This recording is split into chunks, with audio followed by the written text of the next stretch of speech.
Hey, this is David Owen. And this is Marian Cowagowan. And this is You Show Me Yours, a podcast where a married couple talks about the movies and television that they loved before the first date.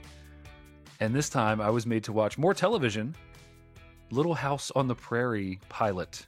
Yes, it's the TV show that was one of the few I was allowed to watch in my sheltered childhood. And it's this show that made me desperately want a sunbonnet as a kid. Lord. Did I get one? No. Yeah, not a lot of bonnets in this, but there's admonition for not wearing a bonnet. Yes.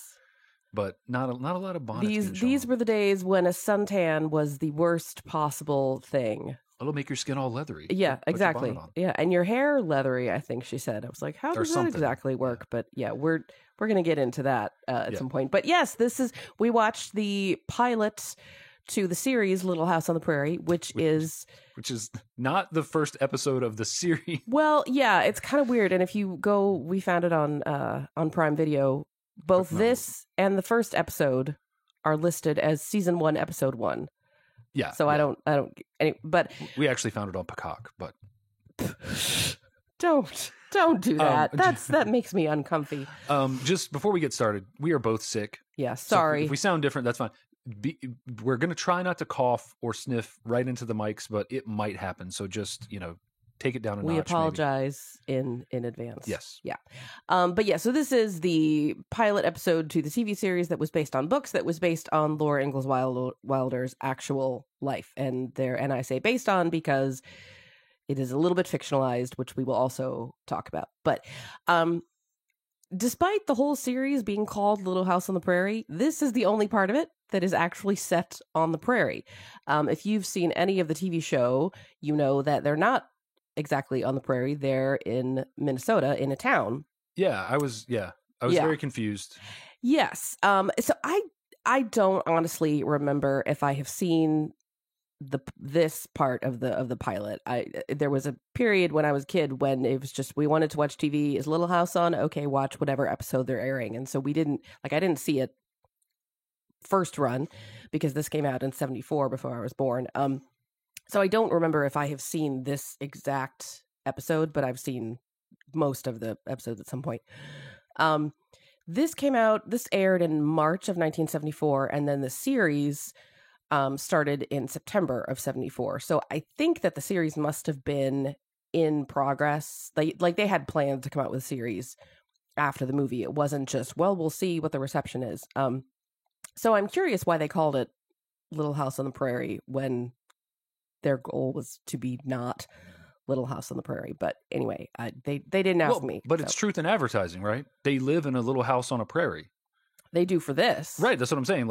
So at least when within the context of this pilot. Yes. What is the overarching series known as, like in the books? Does it have, how it's like? Well, I think I refer to it as the Little House books. Uh-huh. But largely, I think because of the TV show, I think you would have to say Little House on the Prairie for people to get the whole thing. Yeah. So. Do they just like little houses? Well, because you have to build them yourself. Of course, they're going to be little. Well, sure. Background for those of you who do not know much about the books or the show, or didn't know that the books were related to the show or any of this stuff. So the series it's 8 or 9. It starts with Little House in the Big Woods. Then there's one called Farmer Boy, which is the childhood of Laura's eventual husband in upstate New York. And then this one, Little House on the Prairie. And then on the banks of Plum Creek and on the shores of Silver Lake, Little Town on the Prairie, The Long Winter, These Happy Golden Years. I don't know if I'm missing one. But 3 of the books then have little something on the something. Mm-hmm. So maybe that's where you just get the overarching, I don't know. But yeah, they could have called the series Little Town on the Prairie, which would have been more accurate. Yeah, because I've not seen a lot of Little House on the Prairie, but I was pretty sure they were in a town. Yes. Like, I remember there being like a church and like shenanigans with other kids, and a schoolhouse. Lots of shenanigans. Well, I suppose you could argue that Minnesota, because that's where they are then, was the prairie too, just a different kind. It's not Kansas, but anyway, it is what it is. So all right. So okay, yeah. What is your experience with the books, the show, anything before this? Zero. The books. I'm not a reader. Never have been. Mm-hmm. The show is when the little girl runs down the hill. Yeah. Cartoons are over. That's it.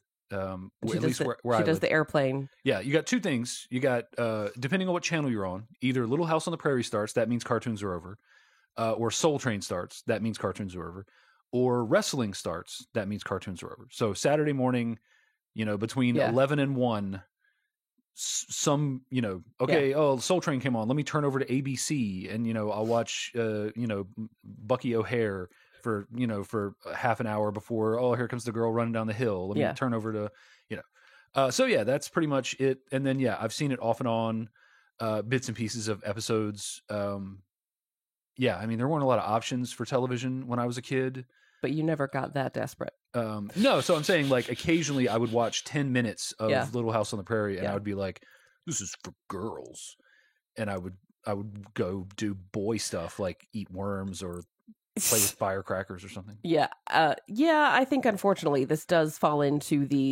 a girl is the main character, therefore it's for girls and it's not for boys, which is always upsetting to me, but it is what it is. Well, I started with the books. They are, if you are thinking, I would like to read these books, or I would like to read these books to my kids, or whatever, they are, I think they're it's interesting the way they're done as a series, and I like this when a series does this. It starts off, your main character, Laura, is a young child. I think she's probably 3 or 4. I don't remember if it says in the first book in Little House in the Big Woods. And the story is told fairly simply, simple sentences, simple language, etc. And it's the things that a kid would notice. And then as Laura, the character, gets older, Laura, the writer, starts writing in a more mature way. And there's more complex plot elements and emotions, and the writing is more complex. And so the books can grow with the reader, which I really like. So I started, my parents read me Little House in the Big Woods, and then as I learned to read, I was reading them to myself. And the show was one of the few that my parents would let us watch, no questions asked. It wasn't on PBS, but it was still acceptable. Even though in later years there are some racy plot lines, but those were completely over my head, so I guess it was fine. But as I said, this came out in 1974 before I was born, so I didn't see it first run. It was always, old TV, a rerun thing. So the pilot movie, this is pretty faithful to the story in the book Little House on the Prairie. When it gets to the actual show, they have left the Little House on the Prairie and have settled in Minnesota in the town of Walnut Grove, which is what they do in the books. I believe on the banks of Plum Creek all the way to the end. I think they're in and around that same town. But this one is pretty faithful. There were a lot of plot elements that I mentioned, not all of them. And a couple of things were sort of juiced up for the, thing, but it's pretty close. There is one thing though that I was never able to forgive the TV show for. In the books, Pa canonically has a beard. Yeah. And wild, like curly, stand-up-y hair. Mm. Pa on the TV show is Michael Landon, always 100% clean-shaven. Yeah, Pa incapable of growing a beard on the wagon trail for months. Yeah, not even a 5 o'clock shadow. Not even like a noon shadow. Yeah, there's nothing. No. He's shaving multiple times a day. Yes, or he's just an anomaly. And yeah, he's unable to grow facial hair at all. Right. No, he is. I think Michael Landon was probably shaving prior to each take. Yes. I mean, he is like immaculate. Like that is adolescent skin right there. Yes. And it's like, it's the skin of a man who shaves a lot. Yeah. Because there's a certain amount of, it's not calcification, but it's the skin sort of equivalent of that like on your neck and stuff as someone who's starting to shave. There's lots of little nicks and stuff, and there are like medical conditions, ingrown hairs and things like that can increase that. But the more you shave, the less you get that. Yeah. And if you're waiting a day or two or whatever to shave, you're going to get it more. People who shave every day, like the skin sort of toughens up, if you will, to the act of shaving. And yeah, his skin is so immaculate. Yeah. And also there's that reality that sets in, I think, for women probably before men. But that like he's wearing makeup. Oh, like, yeah. I used to shave in the morning as a teen, and by noon, because I have dark hair, you could see a shadow. And I'm like, man, like that's not what Michael Landon looks like on Little House on the Prairie. His skin looks immaculate. He's got foundation or powder or whatever, like keeping that skin tone even and keeping that 5 o'clock shadow from being so obvious. Yes. But yeah, like that is a well-shaven man. Yes. And and it's not even like when they first describe him, he has beard. Like, no, he talks about he's got to put bear grease in it to keep it tamed. Mm-hmm. With the hair on his head, he ruffles it up with his hands to make it look bigger when he's playing like, scary games with the girls. I mean, like Pa's beard and Pa's hair are a character in the books, and this is absent. Also, so Mr. Edwards, who in the books is only in Little House on the Prairie, he comes back in the TV show. And I was going to say that guy's in the show. Yes, same actor. Yes, yeah, same actor. Yeah, I was like, hey, how is this guy going to get? Yeah, because I'm sitting here watching this with what I know about the series, thinking like, so the whole town is going to grow up around this little house. Because the one guy's already here. Right. So the rest of the people just come? Well, what happens? I looked it up, and what happens is, so they, in the show, they're in Walnut Grove, and in the show, they're always going to Sleepy Eye and Mankato for various things. Like, travel seemed much easier than I think it actually was. But, and like 3-4 episodes in, Charles is in one of these places to pick up, seed corn or whatever. And he runs into Mr. Edwards at the saloon, who has just gotten thrown out for having a fight, and then persuades him to come back to Walnut Grove. And, so that's how that happens. But Mr. Edwards was a character in the books. And in the books, I'm not sure if this is how he was described or this is just how I imagined him, or a bit of both. But I believe he was meant to be tall and thin and roughly clean shaven, or at least he's not described as having a paw-like beard. Mm-hmm. And he is from Tennessee. I think he's like kind of ruddy looking. Not Victor French, who plays Mr. Edwards on the show at all. I actually, now that I think of it, kind of a Matthew McConaughey look.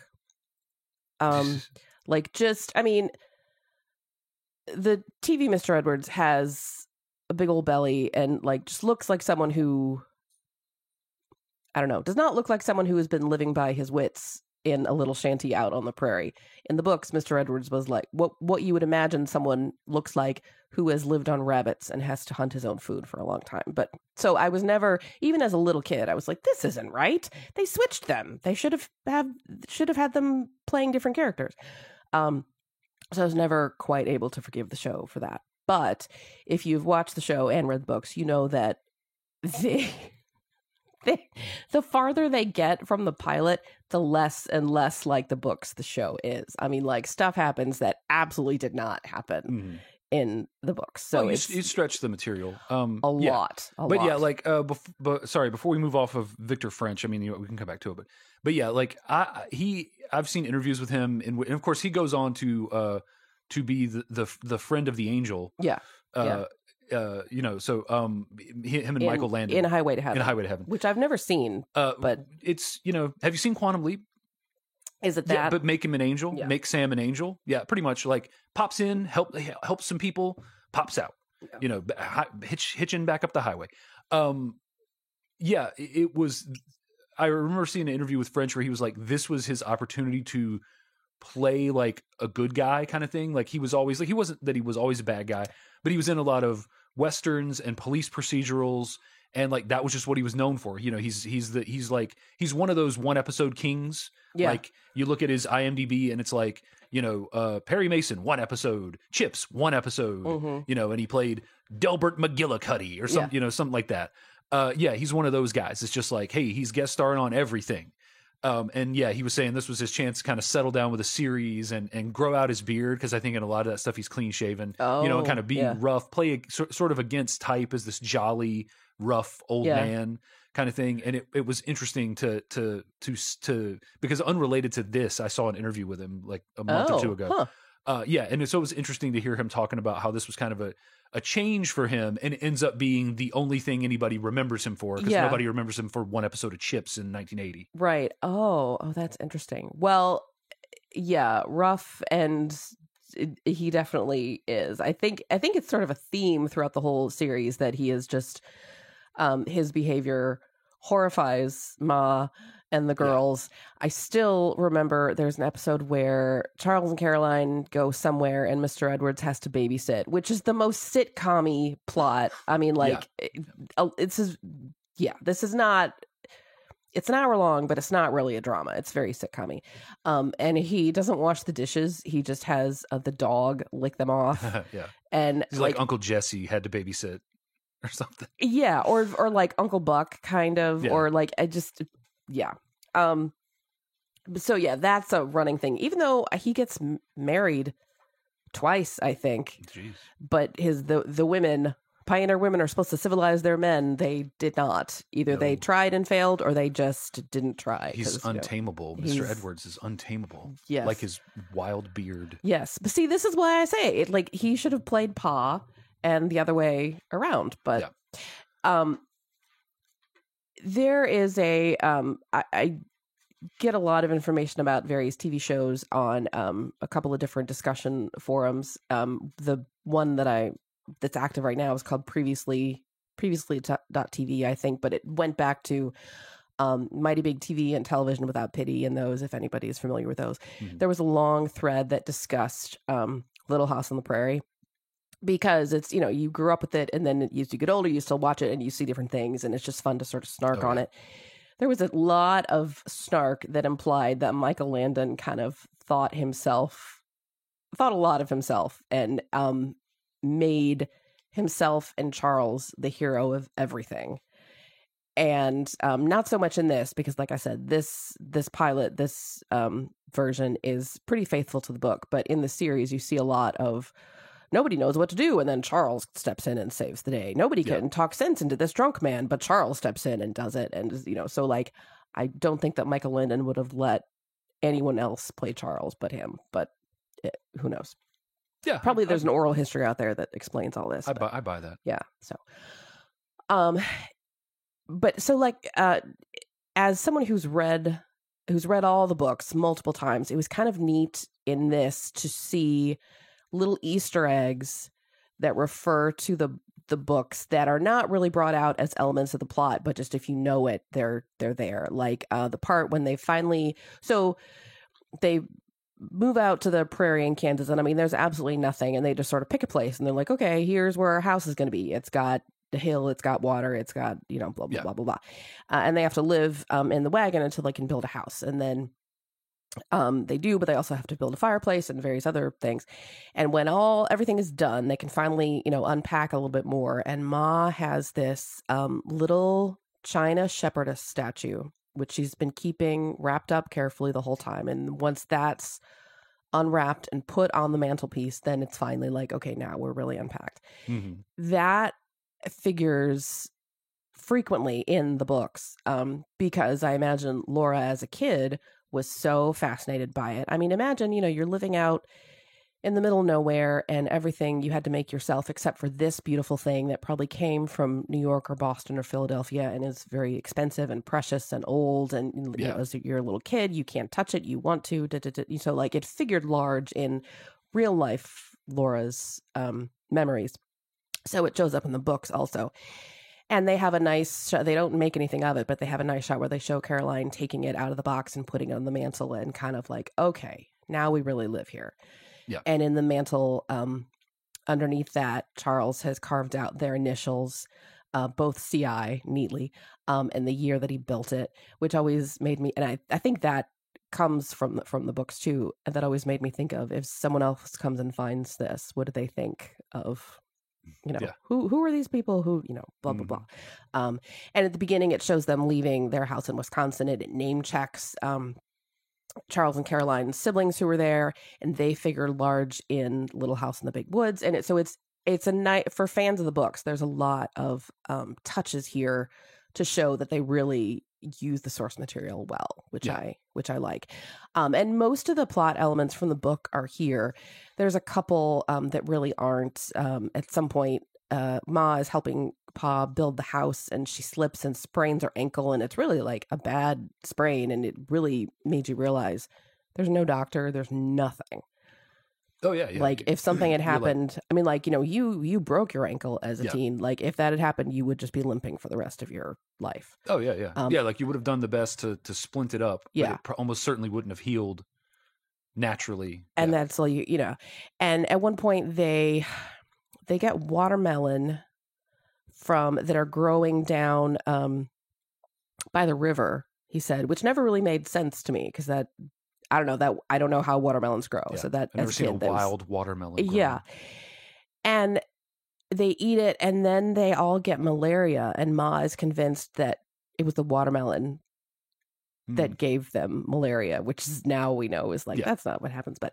And there's a doctor that comes who is really, I think, the only Black person in the entire book, in that entire series. And I don't know how he finds them, but he does, and he gives them. It says something bitter, some kind of bitter medicine, and which was probably aspirin. That's probably all it was.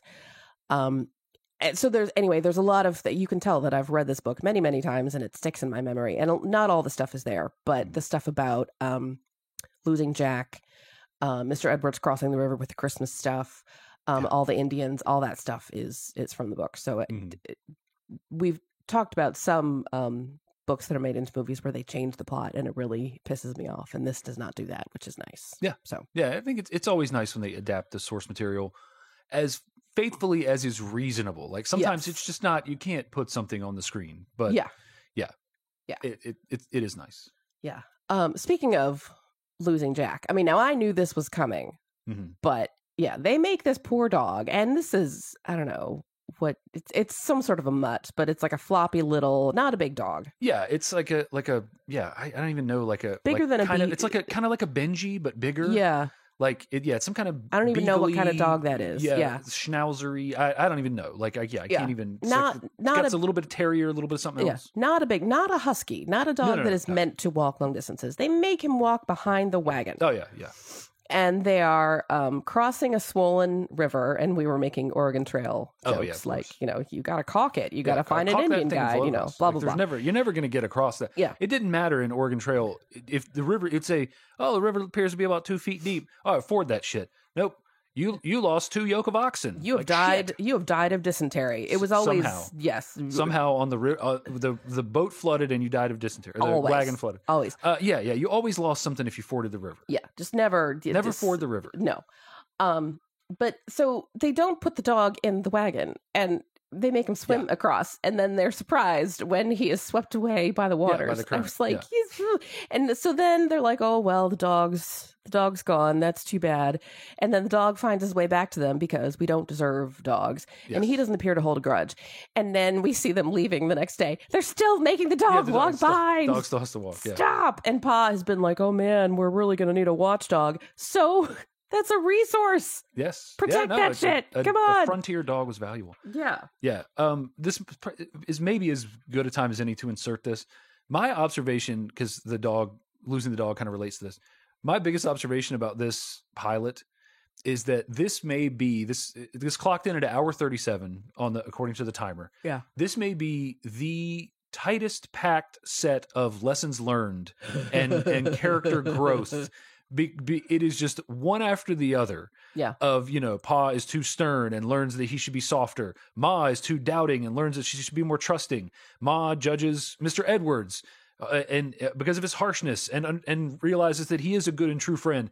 Pa makes it, it doesn't know how to communicate his grief about his feelings of guilt about making the dog cross the river and lashes out, and Pa doesn't explain to Laura why the dog needs to be tied up when he's away, doesn't fully explain, and is angry, and then has to, I should trust you more. Like, there's so many lessons learned, and it is just nonstop for the whole 90 minutes. Well, I think a little bit of that comes from the books, because there was a lot of, Laura knew she had misbehaved and blah, blah, blah, blah, blah.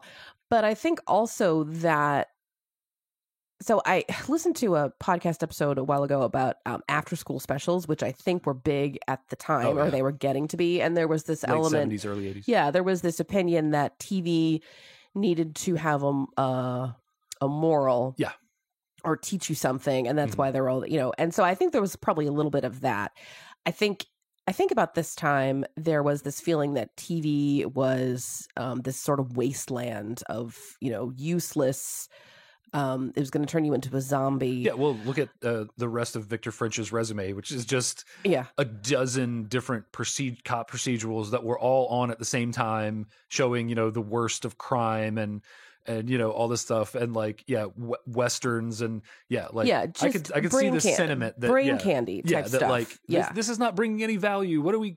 This guy rustled some cattle and got shot. What is that teaching the kids? Yeah. Don't rustle cattle. So I think, and I mention this because I think this is where my parents, specifically my mom, got a lot of their opinions about television from. That's why 5 to 10 years after this comes out, we were not allowed to watch television most of the time. As soon as they left the room, we did, because we were no fools. Yeah. We were like, I'm sorry, Gilligan's Island is on. This is fun. What do you? I love that even when you cheat, you're still lame. Like, we're breaking the rules. We're watching Lost in Space. What do you think we were? What were we supposed to watch? Like, you're not like, oh, we're gonna watch Knight Rider, or like, oh, Magnum PI. Well, those were on at night. Oh, that's true. We needed whatever came on Superstation TBS at 10:05 in the morning. You could have watched wrestling Superstation in the morning. Yeah, well, it came on at like noon. Oh, wow. Yeah, TBS. They had. Well, you WCW, you take your rebellion. NWA. You take your rebellion as it comes. So yeah, man, you could have been watching The Stinger.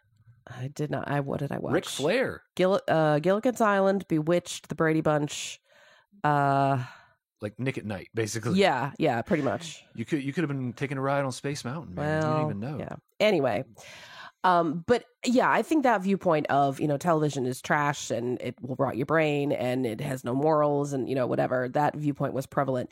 And so which is what I think led to this after school special, attitude. Yeah. And also here then, like, cram in all the lessons, and in the Little House source material, there's a lot there. So yeah.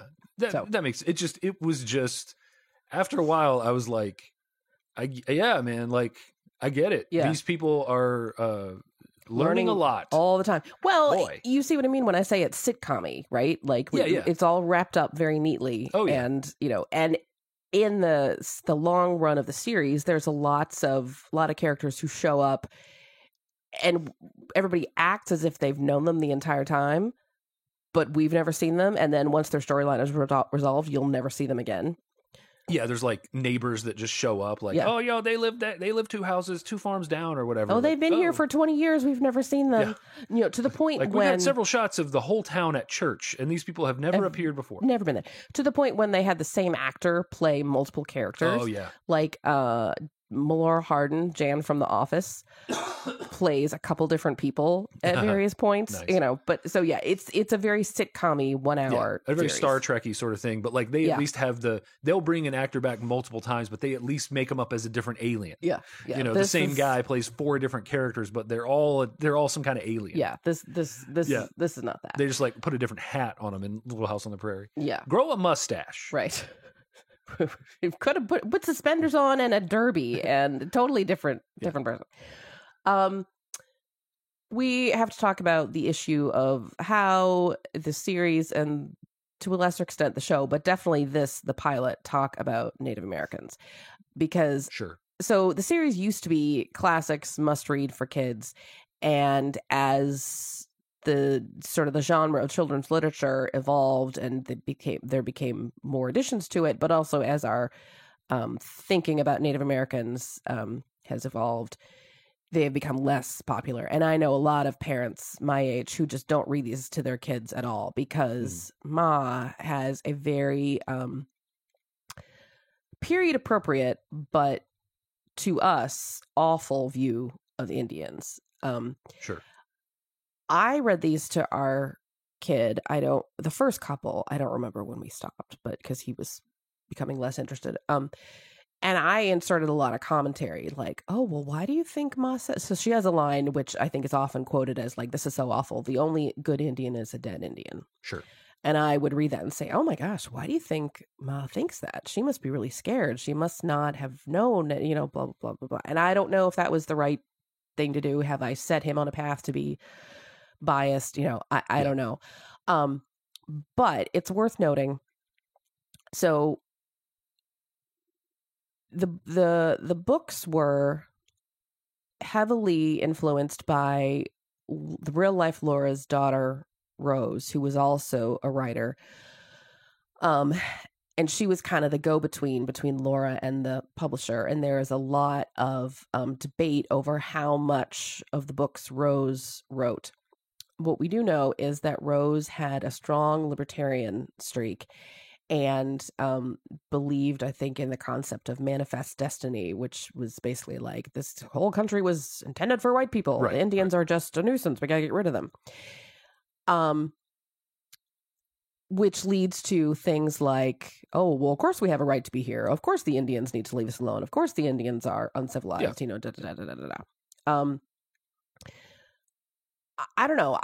I don't find this I find this just an artifact of a point of view and a point in time, and take what works for you and leave the rest. You need to offer commentary on it when you are explaining this to kids.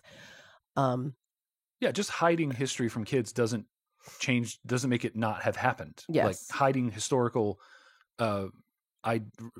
racist and bigoted ideologies and things like that don't erase those. Like you need to teach people the way that you erase them is through education, not by hiding them. Yes, but I think also you have to specifically point out, oh my gosh, this is terrible what Ma is saying. Yeah, that's what I mean. Why do you suppose? Yeah. So you can't just be like, education. here's this book, read it. No. Yeah. No, of course. Let me specifically call out this. Yeah, it's why things like this should be read in schools where there is a curriculum that is designed around, like we read Huck Finn, and like that was a whole deal. Lengthy classroom discussions about But I have no idea how they factor into the series or the books. Not really. But I would say in this movie, it's surprisingly tempered. Like, yes. Ma clearly has a disdain for them. Yes. But Pa is even like, well, think of like they're, we're intruders on their land. Yeah. He's even trying to be like, hey, devil's advocate is not the word, but, he's trying to see it from both sides. Mm-hmm. Which, is a surprisingly progressive sort of viewpoint for this time, but also a story set this way because so much of this Western settler era stuff is about like manifest destiny, is about how we tamed this wild country. And the portrayal of the Native Americans in this is like fine. It's not super offensive. The actors might be Native. They probably aren't. But they're not like painted up crazy. It's historically accurate that they speak French. Mm-hmm. The Osage, which they encounter, are not like overtly violent. And the whole plot thread with them is that, the other natives in the area basically are like, we want to kill the white man. Yeah. And the Osage who have had this encounter with them are like, no, they're all right. They, share their hospitality. Like, why can't we? Yeah. And they apparently had a good experience with French trappers, which is why they spoke French. And and then the Osage end up advocating for not killing the family. Yeah. But they do it by saying like, hey, if you kill these people, like more are going to come and they're going to kill us. Yeah. Like if we murder this lone settler family, someone's going to find out. And when they find out, they're going to send troops and they're going to use it as a justification to kick us off our land. Think long term, dude. Which is already going to happen. Well, we already know. And it actually did. That is actually one part in the book that isn't included here. So yeah, they have all the tribes in the area get together and they have this long war council. And in the book, it's shown where they can hear yells and screams and like chants and like, I mean, nonstop 24/7 for a couple of days. Yeah. In the scene, it sounds like they're like right outside their door. Yeah. And I think it is a little, even then it's kind of restrained because it's mostly just drums. Yeah. I think there was this temptation back then to portray Native Americans in this savage way. Yeah. The hootin' and hollering, as the one guy in Blazing Saddle says.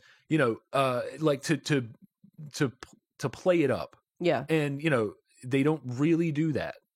They like even sort of the initial encounter they have that is combative is somewhat restrained. And we don't ever know for sure which tribe the initial natives are from, if they're Osage or if they're one of the other tribes. And if they'd been able to communicate, what would they have said? Right, yeah, right. This is two native like scouts, two native men come up to the house, and they are a little bit intimidating. But Ma, of course, is easily intimidated. Yes, So, and they take tobacco, and she gives them some bread, and then they leave. Yeah. But so they have this council, and the Osage apparently talk them down. And then in the book, there's this long, day-long trail of Indians leaving and going, I think, to Oklahoma. This is in the very southeast corner of Kansas, and they had to move into Oklahoma, which is not far. So I don't fully understand the territorial thing. Because, because the plot point for why they have to leave the prairie is that the lines were redrawn. Yes. And essentially the natives were seemingly given the land that they're currently on. But then in the book, the natives are leaving too. So I don't. Yeah. Everybody leaves by the end, and I don't fully understand that. And that's, I think, when you get into, this is based on Laura's memories, which is faulty, and sometimes with stuff like that, like if I was going to go back and write a book about my experiences in the 80s growing up, I would contextualize that with some actual history. And so I might then have to be like, oh, well, I remember at 5 years old going to this parade, but apparently this parade didn't start till I was 7. Yeah. So, I'd have to like massage some time and stuff. Well, and this is already, so the book is written, they're on the prairie when Laura is like, I don't know, 5.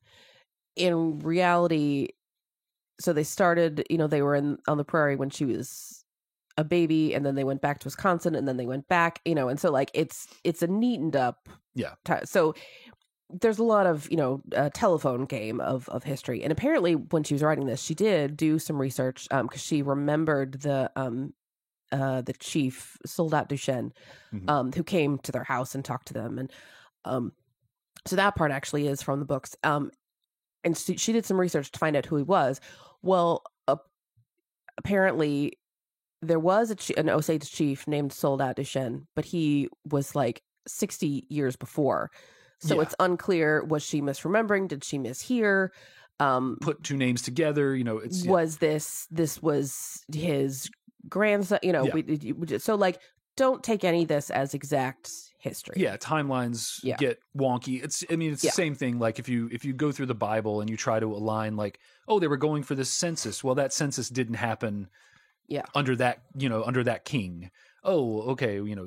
King X ordered a census. Well, King X was dead 10 years before that. Yeah. Oh, well, whatever. Like it's not, sometimes those minute details are focusing on those get in the way of the story that someone's trying to tell. Yeah. Or the message that someone's trying to send. Like, okay, yeah, like you probably misremembered this guy's name. You probably heard at some point and the human memory too. It's terrible. At some point you heard this guy was a famous Osage chief, and that became the chief that you were visited by because you don't remember his actual name. Yeah. And at some point along the way, your brain filled in a cornucopia on the Fruit of a Loom logo that has never been there. Right.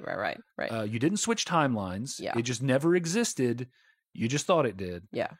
And no, those pictures are not real. Right. They are fake. The part of the book where it describes the Indians leaving is really striking and dramatic. And I kind of, so at this, if I remember my history right, at this point in the early 70s, there was a lot of activism from Native Americans, mostly about, I think, land rights and just tribal rights. This would have been around Marlon Brando. And Leonard Peltier type stuff. Yeah, and the at the Woodstock, the single tier. Yeah. So it probably was a smart move to take out this scene of. You have been flirting with knocking that over for like 3 podcasts. I'm gesturing. Sorry. Yes, she's a hand talker. Yeah. And she has been trying to knock this cup over and for I like 3 episodes. Finally did it. She finally did it. It probably was smart to leave out this scene of trauma of these people there. But when you don't have time to expand on it and like contextualize it correctly. But I skimmed it over the other day. It's really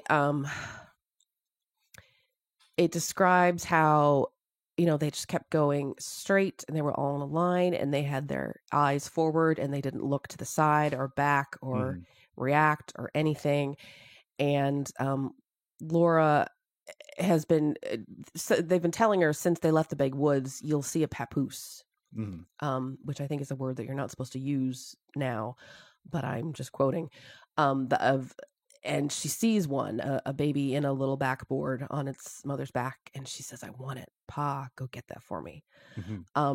Which I think is telling because we're shown Laura as someone who's not afraid of adventure, of new things, of unfamiliar things, but she still has this attitude of, I want this baby is a thing to me. I want you to manifest destiny, entitlement. Yeah. And that always struck me. And it's interesting, in the passage, Pa is like, you're not, stop it. This is not a conversation we're having. And she says, she's crying and she says, its eyes are so black, I want it. And even the narration says she couldn't explain what she meant.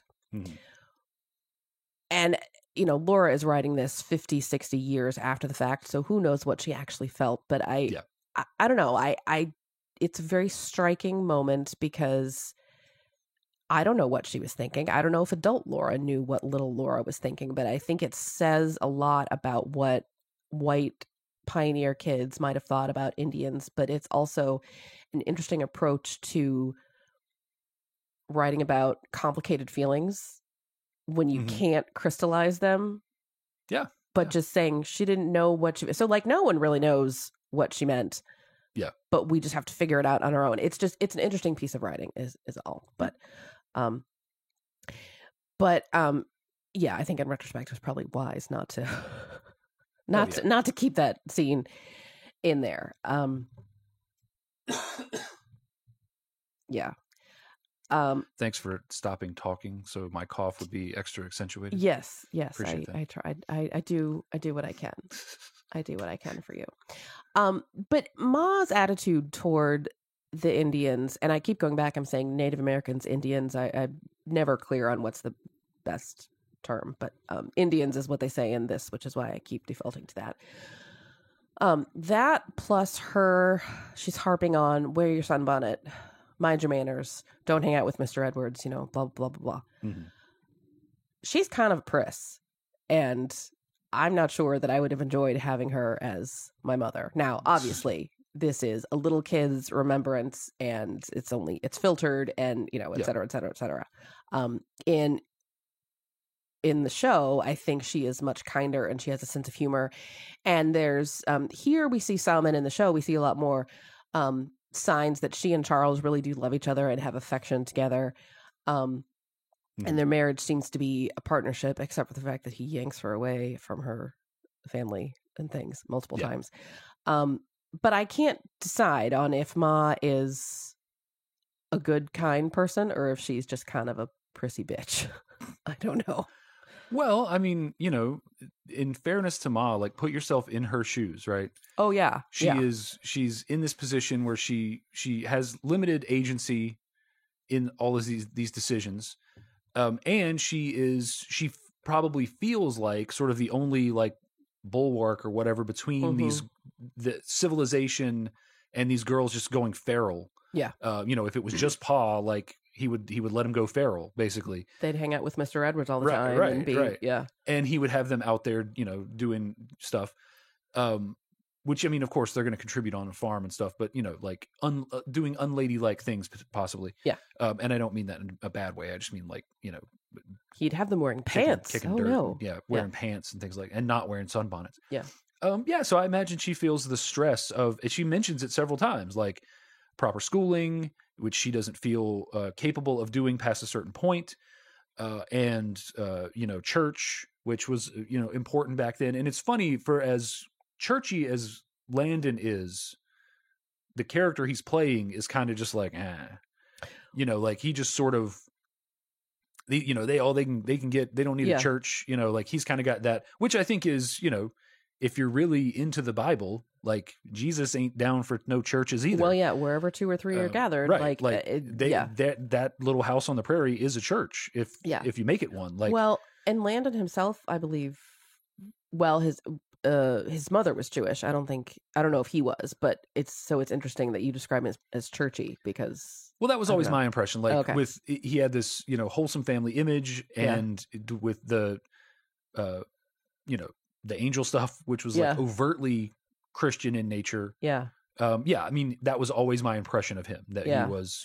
Well, and it may have been just an image, but it was a pretty good one. So. Oh yeah, if he was faking, like, 100%. Because like when I think of that, when I think of Michael Landon, I think of like wholesome church poster boy, dad, you know, nuclear family. Being clean shaven like that goes a long way. Exactly. Well, he was a heavy drinker and smoker, and I think there's some indication that is what led to him having pancreatic cancer, and he went from diagnosis to dead in like 3-4 months. Yeah. And it had multiple wives. I don't know if it was affairs or what, but like it. Yeah, he had a really good PR team. Yes, like or he had like a really good damage control team or something. The clean shaven really did do a lot. But yeah, no, I mentioned that I read the first couple books to our son when I was reading Little House in the Big Woods to him. And that book is fascinating for all the background stuff about what it would have taken to live out in the wilderness. There's lots of descriptions of butchering a pig, and how you put up how you can the vegetables and the fruits, and how you smoke the meat, and how you make cheese, and how you do, you know, all these things. And it describes they had an attic full of cheese and root vegetables and various things, and they had an herb garden. And that really stuck with me, because gardens to me are very intimidating, because I'm a suburban idiot. But like that takes some time and tending and several years to build up a strong bunch of sage or dill or whatever. And I imagined Ma, a couple years after the events of Big Woods, sitting there in a tent in the middle of nowhere, like, you asshole, I gave up an herb garden so you could. I had rosemary. Have more space. Yes. Yeah. Do you know how hard it is to grow sage? And, you know, meanwhile, I'm eating unseasoned rabbit for the 15th day in a row. Like, yeah, the resentment that I would feel. I mean, to be candid, we've had a couple of moves, not all of which I was thrilled about. And it took me a while to get past my feelings about some of that stuff. And I did not have to build my own house. I was not afraid of wolves or Indians or drowning in a river or any of these things. I did not give up an herb garden. Like, yeah. Well, and there's a part where, so Ma's helping Pa put up the logs for the house, and she's tired, but she's doing it valiantly. And for a second I was like, oh, what a good example of pioneer couples working together. You know, we have this image of women in, quote, olden times as being very delicate and they never did any manual labor. But, you know, she's making her own soap. She's doing all these things that are actually hard work. And then like 30 seconds later, she's tired. And he says, oh, this is no work for a woman. I shouldn't have you doing this. And I'm like, sir, excuse me. Yeah, but even then I feel like she kind of quips back. And that's another like lesson learned kind of moment. Yeah, you know, well, she's like, he's like, I never should have brought you out here where there's no man to help me, and she's like, we're helping each other or whatever. I don't know. Yeah. I don't remember exactly what she said, but I mean, I felt like even that, like it robs it a little bit, but again, that's Pa, like, growing in his, like when you're out there, the gender roles kind of have to fade away a little bit. A little bit, but I imagine that clinging to them sort of, that's your version of civilization, right? Yeah, yeah. Like, we don't have a school or a church or anything, but I'm going to keep my sunbonnet on so I don't get tan, and by God, I'm going to do, blah, blah, blah, blah, blah.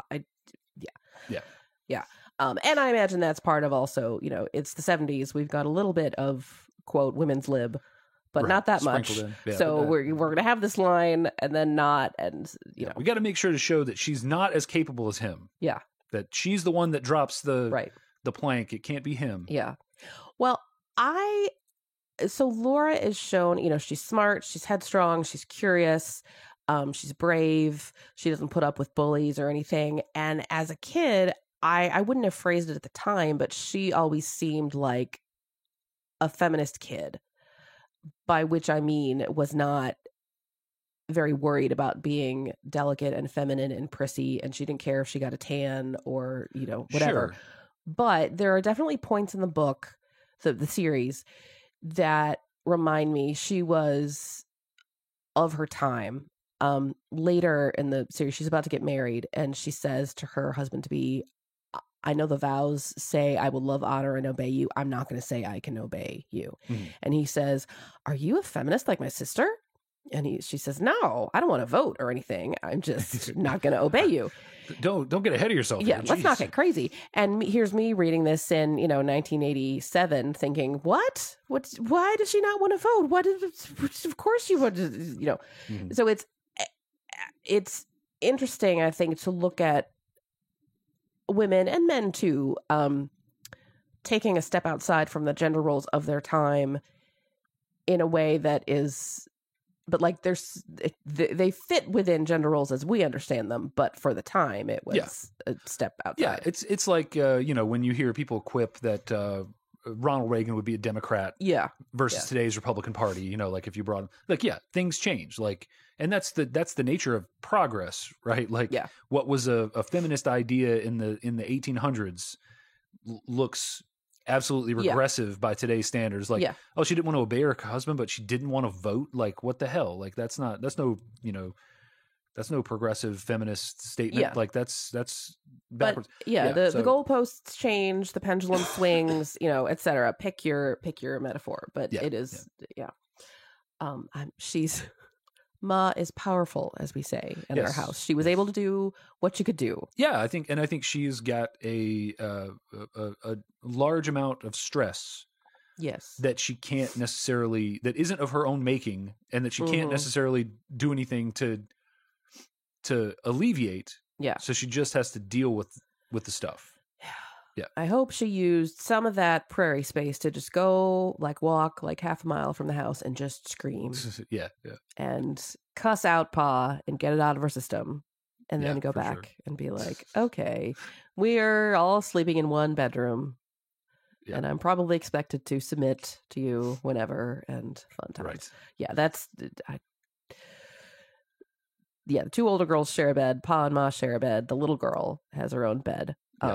Probably because she wets the bed and they don't want to, and they're all in one room. And she wets the string, the straw, the rope mesh. Yeah, that they sleep on. That's also that poor actress. I mean, she has two lines in the entire thing. It's actually twins. This was the Mary-Kate and Ashley of the 70s. Right. I talked about the message boards that sort of snark on the show.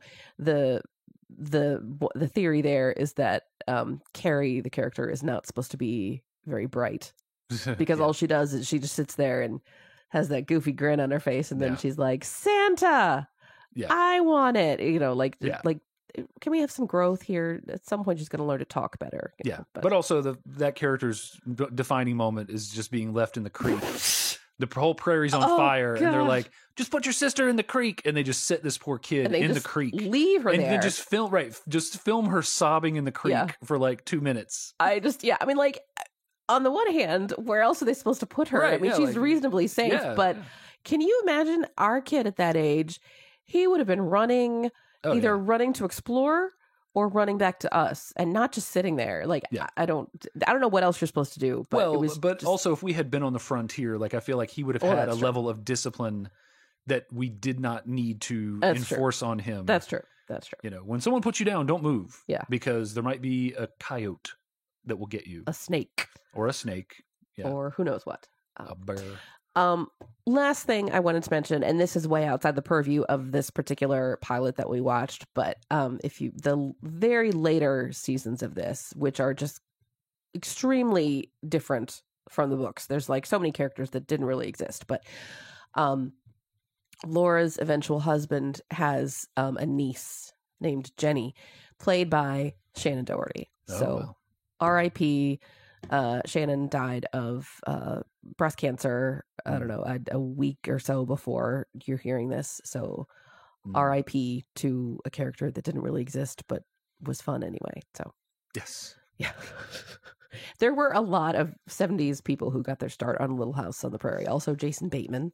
Yeah, I could see that. Yeah. I could see, that's a show like that. It's long running and Yeah. it's family friendly and it needs a lot of kid actors Yes. to cycle in and out. And it has a lot of like one episode and then you're done. You know, it's not a big arc or anything. a lot of guest so, stars. Yeah. Any of those series from the 70s and 80s that had a lot of guest stars, you know, you're going to be able to find like, oh, you know, Matthew Perry was on a single episode of The Cosby Show or something like that. Yeah. You know? I love that kind of stuff. Yeah.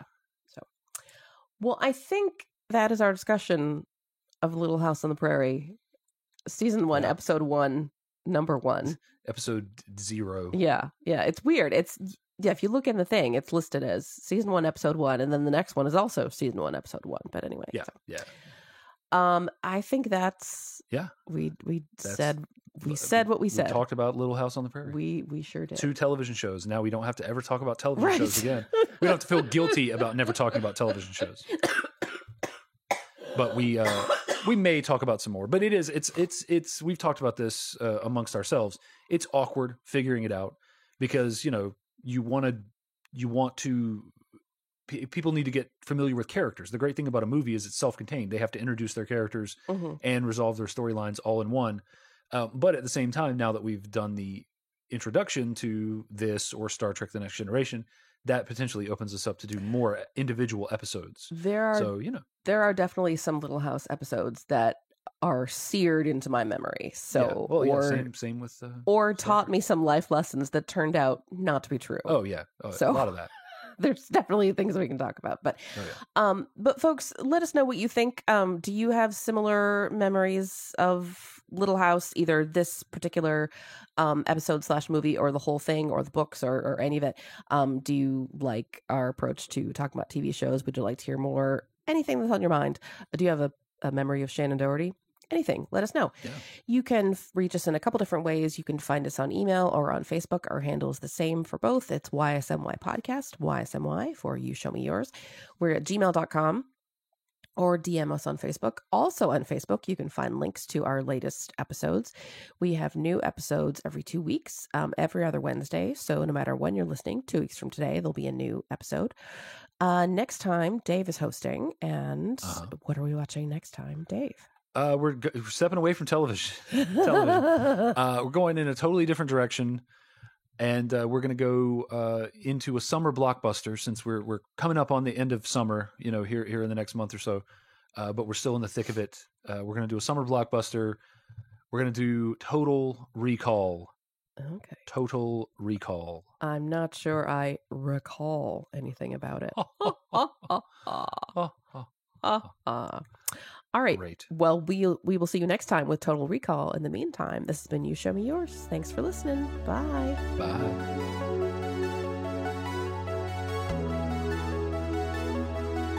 The You Show Me Yours theme song is Uplifting Electronic Indie by Winnie the Moog from filmmusic.io.